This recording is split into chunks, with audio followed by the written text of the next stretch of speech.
So this is my Brozz 250 made by Bashan, and I'm a big guy, so the stock suspension that came with this thing was insufficient in the back. Basically I would bottom it out just by sitting on it. So what I've done is switch out the rear shock, and I know there's been some interest from other people about how I did that, so I'll just go over that real quick. It's incredibly simple. You only have to take off 2 of the body panels, and as you can see, I've got the rear end off the ground using just a standard floor jack. That is the easiest way I could figure to lift the bike where it won't easily tip over on its own, but you definitely want to do this with somebody else around to play catch if it does start to go. So right here we have the body panel screw that you have to take out. It's just use the Allen wrench that came with the bike itself. I know that you can take the seat off to make this a little easier, but honestly, this will be my 3rd time taking this panel off, and it's simple enough to do without taking the seat off. The seat's a bigger pain in the ass to get out than this panel is. Be sure to hang on to the little rubber washer here and the metal washer. Make sure those stay with the screw. Once you have that out, you can sort of pull the panel out from under, and there's a clip here with a rubber grommet behind it and one on the back up here. So I usually pull the front one out first because it's easier to get to, and the back one will just work its way out. Make sure that this, when you're putting it back in, this bit, kind of hard to see, goes into this slot up here, and that's the hole for this grommet or peg. So just keep an eye on those. You're going to want to do this on both sides of the bike so that you can get to the top mounting bolt for the shock. If you want to see that specific bolt, it is actually right here behind all this wiring and stuff. So that's the top of the aftermarket shock I installed, and that is the nut that you're going to have to take off. Now mine from the factory was on there the other way, where the bolt head was on this side and the nut was on the other side. There's also this retaining clip for the battery box, which will cover the end of this, so you'll have to take that out too. That is the bottom side of the shock. So you can see the one that I installed has preload adjustment. The good news is the one that it comes with from the factory also has preload adjustment for the spring, but it wasn't enough to make up for my weight. So I weigh about 300 pounds, just for reference. This is the passenger side, and you can see the shock a little better from this side because the only thing in the way is just the airbox and this intake pipe. And that is the bolt that was, when I got it from the factory, this was on the other side. I rotated this one around. So you can see the top of the shock there. You can kind of see where it runs down behind all of the mechanicals here.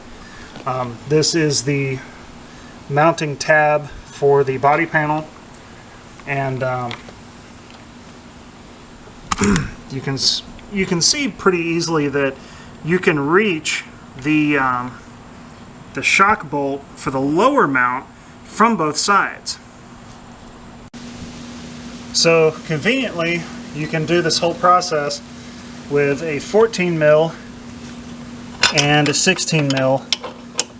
The bolt side of things is 16, the nut side is 14. Okay, now that that's off, I'm going to move up to the top and take the top one out. Okay, so this is going to be the top mount, and in this case what we're going to do is use an 8 mil, if you'll focus on me, to take off this little guy here.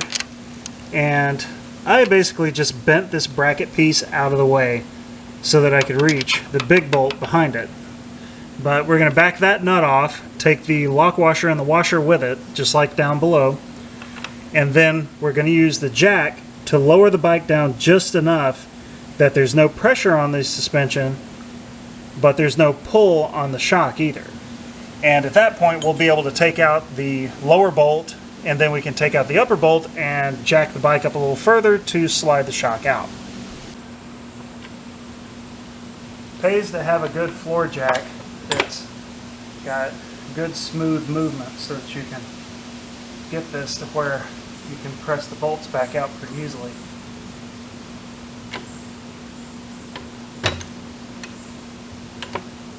So now I've got it a little too low, so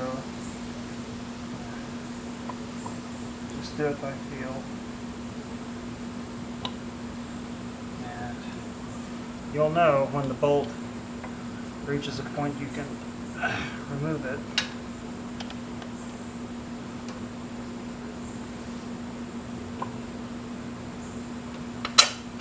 There it goes. Alright, the lower bolt is out. Now, you're going to get covered in chain grease when you're doing this, so just go ahead and plan on that. Remove the top one, is out. And now you have a little bit of a dilemma because this doesn't really fit out unless you jack the bike up a little higher. And there we go. Now we can take it out.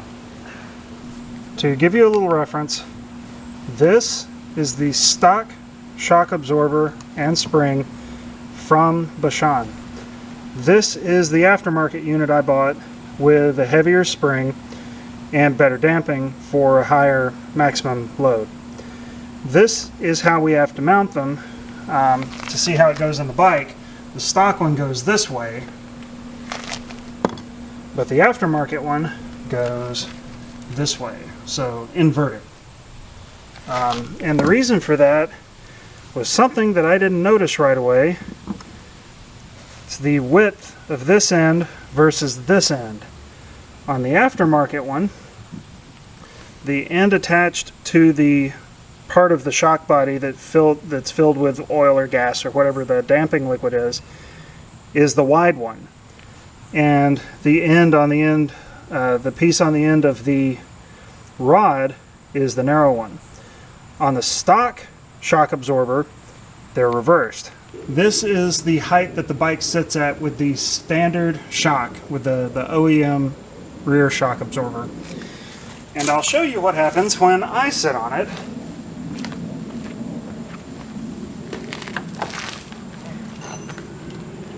And this is after I've adjusted the preload, but I can feel it bottom out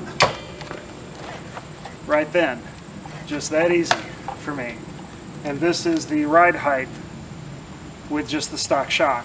So I put the kickstand down, and it's maybe an inch away from the ground. Now this is the bike with the new shock on it, the aftermarket shock absorber. As you can see, it's a little harder for me to get on, but the kickstand is much further from the ground. The ride height is much better in the back, and I get full suspension travel without bottoming out. So this is a lot better for me and for anyone around my weight.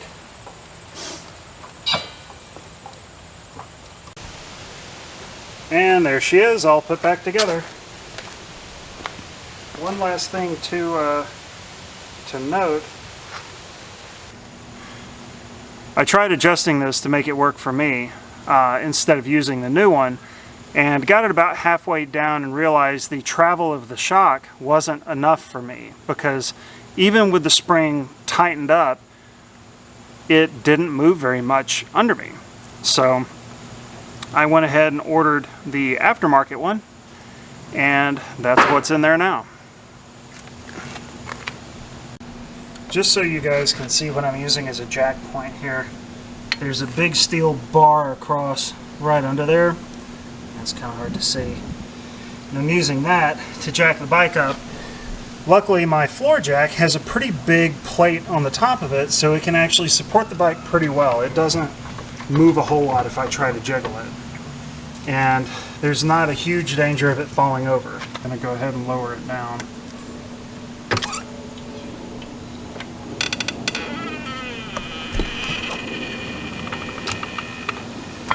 And there she's on the kickstand. There she sits with the new shock absorber installed, everything tightened down, and the plastics put back on it. I hope this helps out some of you folks who were apprehensive about buying this bike, because the suspension is really soft, and for anyone, I would think anyone 300 pounds, maybe 275 or higher, you're probably going to bottom out the rear shock before you want to. The front end, however, seems to be okay. I'll let you know if I end up upgrading the front forks as well, but right now they're still the stock ones and I'm pretty happy with them.